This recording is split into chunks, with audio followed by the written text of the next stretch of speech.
दीदी एक अच्छा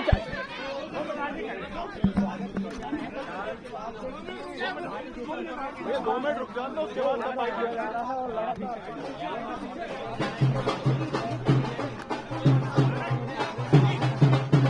भाई हटा दे भाई, अभी शॉर्ट भाई हटा देना, शॉर्ट ध्यान दे।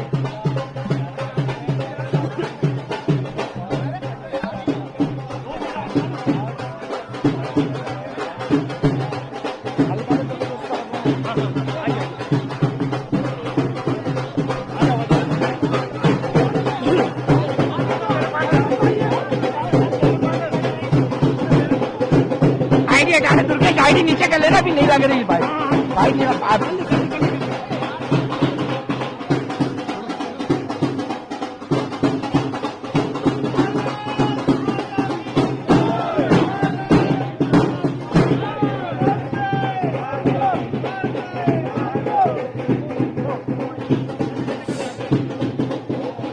शिवम थोड़ा सा, हाँ भाई आईडी पता रखी तुमने।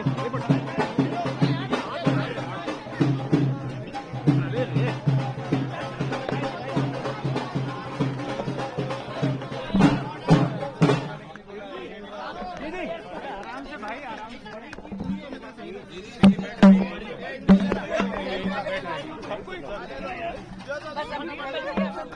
भाभी आप बदलो नहीं, भाभी आप बदलो नहीं।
दीजिए ना, कौन नहीं है बैठ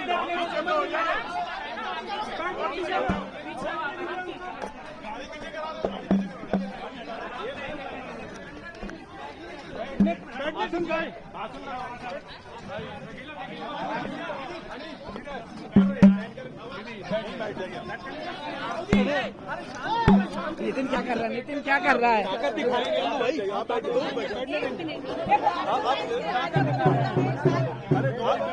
आप लोग आ जाओ, बात थोड़ा इकट्ठे हो जाता है।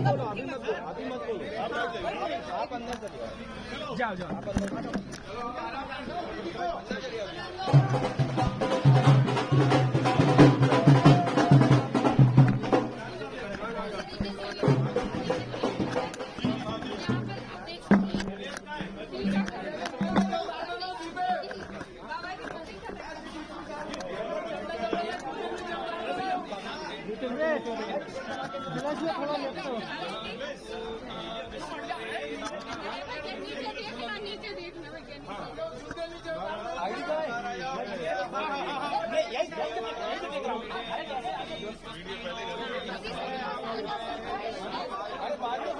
माइक हटा लो अभी, अरे माइक हटाओ वहां से।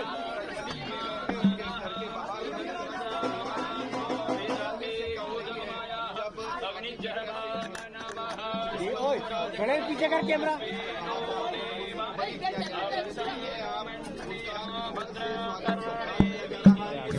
अरे ऊपर नहीं कर यार, ये पीछे धक्का दे रहे हैं मुझे कभी।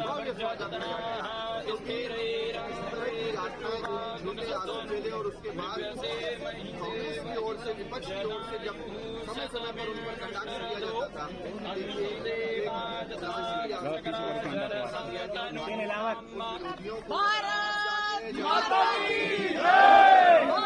अबे आईडी वाली चकल लो यार, लाइट नहीं हो रही अभी, आईडी वीडियो बन जा, विजुअल चल रहा है। अरे माइक हटा लो।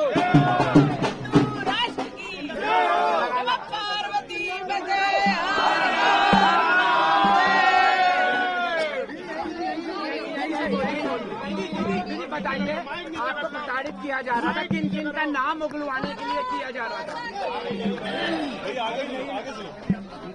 मुझसे मैंने पहले भी अपने इंटरव्यू में कहा है, मुझसे बहुत बड़े बड़े लोगों के नाम जबरदस्ती बोलने के लिए कहा उन्होंने। मैंने वो नाम नहीं बोले, उनके अनुसार मैंने काम नहीं किया, इसलिए उन्होंने मुझे प्रताड़ित किया। और उन नामों में विशेष तौर पर माननीय भागवत जी का नाम, राम माधव जी का नाम, हमारे माननीय मोदी जी का नाम, योगी जी का नाम, माननीय इंद्रेश जी का नाम और तमाम वो नेता जो बड़े बड़े नेता हैं उन लोगों के नाम लेने के लिए कहा कि उन्होंने कहा और हमने ऐसा किया, ये बोलो। मैंने उनकी बात को नहीं सुना और न ही माना, इसलिए उन्होंने मुझे प्रताड़ित किया। परमवीर को लेकर क्या कहेंगे?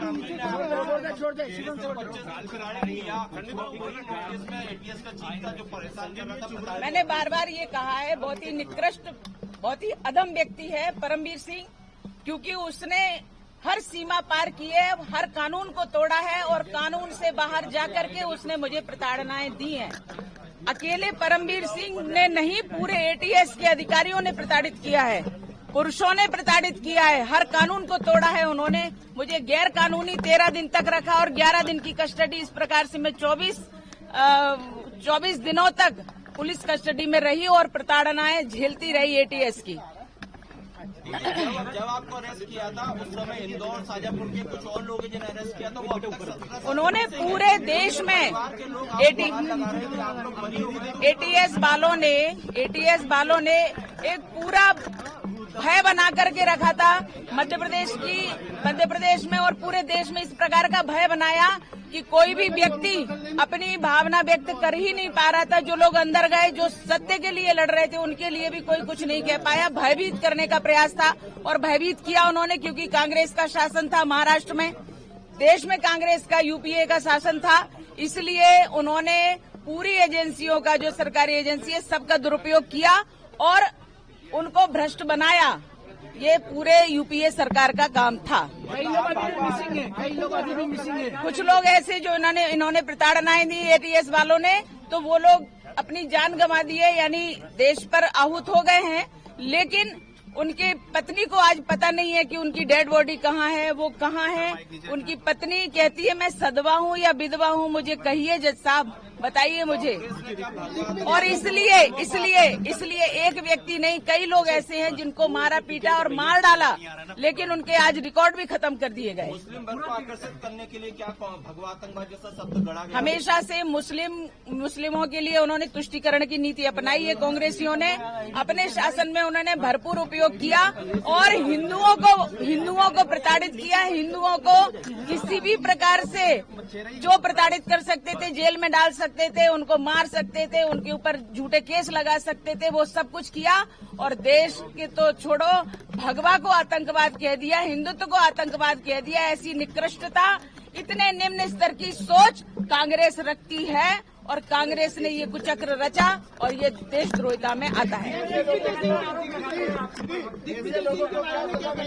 जिन्होंने भगवा को आतंकवाद कहा, आपको लेकर ऐसे सवाल उठा है, इतनी यातनाएं आपको चली, ऐसे लोगों के लिए अब क्या सजा?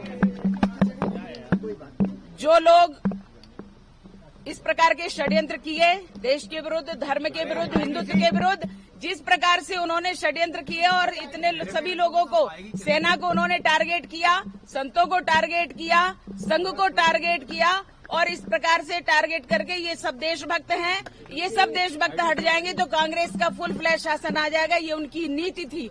लेकिन ऐसे लोगों ने जो कुचक्र रचा है, षड्यंत्र रचा है, हमारे जज साहब ने स्पष्ट उनके लिए आदेश दिया है कि ऐसे लोगों की जांच की जाए जिन्होंने गलत प्रस्तुति दी है और इस प्रकार से इतना बड़ा केस थोपा गया है।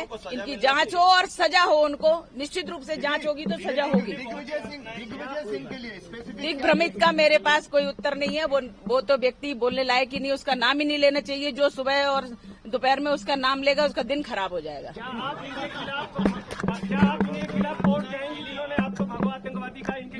बिल्कुल हमारी रणनीति जो रहेगी वो निश्चित रूप से हम आपको अवगत कराएंगे उसके बारे में। और जिन्होंने अत्याचार किए उनको तो निश्चित रूप से सजा मिलनी ही चाहिए। राजनीति में वापसी को लेकर क्या कुछ विचार आपका? लड़ाई का पूरी होती है। हम राष्ट्रनीति करते हैं।